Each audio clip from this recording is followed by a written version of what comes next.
Press talks में खुश आमदीद और मैं हूं अथरूपा रज़ा। हाल ही में वफ़ात पाने वाले शायर राहत इंदौरी की ज़िंदगी के अहम वाक़यात और हक़ाइक़ आज की स्टोरी का हिस्सा हैं। राहत इंदौरी का कौन सा मिसरा टिकटॉक पर वायरल हुआ? राहत इंदौरी ने फ़िल्मी दुनिया को खैरबाद क्यों कह दिया? उन्होंने शायरी का पेशा ही क्यों इख्तियार किया? क्या उर्दू से मोहब्बत ने राहत इंदौरी को शायरी करने पर मजबूर किया था? सबसे पहले वो शेर लिखकर किसको सुनाते थे और उनकी ज़िंदगी के दिलचस्प वाक़यात क्या हैं, आइए जानते हैं। राहत इंदौरी की फ़िल्मी नग़मा नगारी अच्छी थी या वो शायरी जो वो हज़ारों सामीन के सामने अपने मखसूस लबो लहजे में सुनाते? इस सवाल का जवाब समझ नहीं आता। उनके मद्दाहों का मानना है कि उनका एक एक शेर फांस की तरह रूह में चुभता हुआ महसूस होता। वो काट होती कि जो सुनने वालों पर ऐसा असर छोड़ जाती कि वो बहुत कुछ सोचने और समझने पर मजबूर हो जाते। अगर बात की जाए राहत इंदौरी के फ़िल्मी गीतों की, तो उनमें रूमानियत और प्यार का ऐसा एहसास मिलता है कि गुमान ही नहीं होता कि ये उसी शायर के कलम का शाहकार हैं जो मुआशरती नाहमवारी और तफरीक पर लफ्ज़ों के वार का हुनर जानता है। यकीन न आए तो फिल्म सुर का गीत आज हमने दिल का हर किस्सा तमाम कर दिया है, या फिर खुद्दार का तुम सा कोई प्यारा कोई मासूम नहीं, या फिर मर्डर का दिल को हज़ार बार रोका, या फिर करीब का चोरी चोरी जब नज़रें मिली। इसी तरह कौन भूल सकता है भुमरो भुमरो को, जो प्रीति जिंटा पर फिल्माया गया। जबकि इश्क के रुमान और मोहब्बत का तोहफा देते नींद चुराई मेरी, या फिर इश्क हुआ, हर गाना मोहब्बत और प्यार की मिठास से भरा होता था। राहत इंदौरी का ही ये कमाल था कि उन्होंने फ़िल्मी नग़मा निगारी में अपनी अलग और मुनफरिद छाप छोड़ी। राहत इंदौरी ने सबसे ज़्यादा जिस मौसीकार के साथ काम किया वो अन्नू मलिक हैं। मुन्ना भाई MBBS का जहां उन्होंने चुलबुला सा टाइटल सॉन्ग लिखा, वहीं इसी तख्लीक में धीमे सुरों वाला छन छन वाला गाना भी जहनों से फरामोश नहीं हो पाता।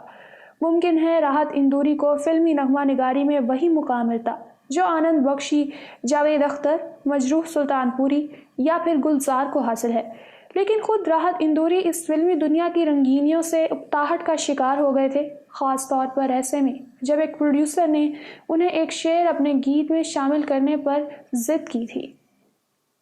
राहत इंदौरी ने जब वो शेर देखा तो वो मिर्ज़ा गालिब का था।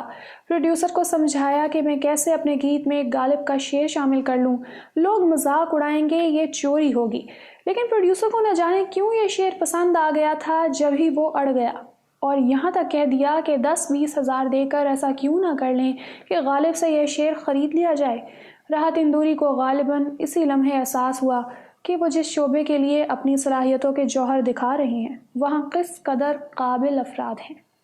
उनका मानना था कि फ़िल्मी नग़मा निगारी दरअसल दूसरों के लिए लिखी जाती है।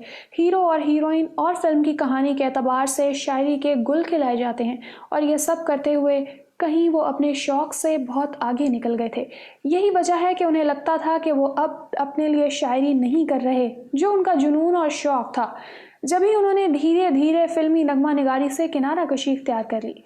अवामी शायर के यूँ तो कई अशार ज़ुबान ज़दाम हुए, लेकिन टिकटॉक पर उनका ये मिसरा बुलाता है मगर जाने का नहीं, जिस पर सभी ने अपने अपने अंदाज से अदाकारी दिखाई, और ये सबसे ज़्यादा वायरल होने वाला मिसरा बन गया। राहत इंदौरी के मुताबिक लड़कपन में उनके अंदर बैक वक्त फुटबॉलर, मुसव्विर, उस्ताद और शायर एक दूसरे से मुतसादम थे। दिल कहता था कि मुसव्विर बन तो दिमाग फुटबॉलर या हॉकी खिलाड़ी। उनके अंदर बैठे एक शायर ने सबको शिकस्त देकर उन्हें इस शोबे में धकेल दिया। इसी शौक़ और जुनून की खातिर उन्होंने मुसव्वरी के लगे लगाए पेशे को खैरबाद कह दिया। राहत इंदौरी का अशार पढ़ने का मखसूस लबो लहजा, एक एक लफ्ज़ को चबाकर या फिर ज़ोर देकर बयान करने का अपना ही अलग लुत्फ़ रहा। उस अंदाज़ को इख्तियार करने पर राहत इंदौरी का कहना था कि जब उन्होंने शायरी का आगाज़ किया तो उन दिनों शोरा कराम तरन्नुम के साथ मुशायरा पढ़ते। यही कुछ राहत इंदौरी भी करते।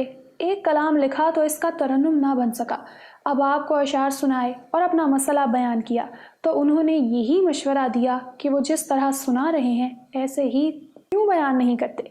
बस फिर क्या था, राहत इंदौरी का यही अंदाज़े बयां इस कदर मकबूल हुआ कि बेशतर शोरा उनके नक्शे कदम पर भी चले।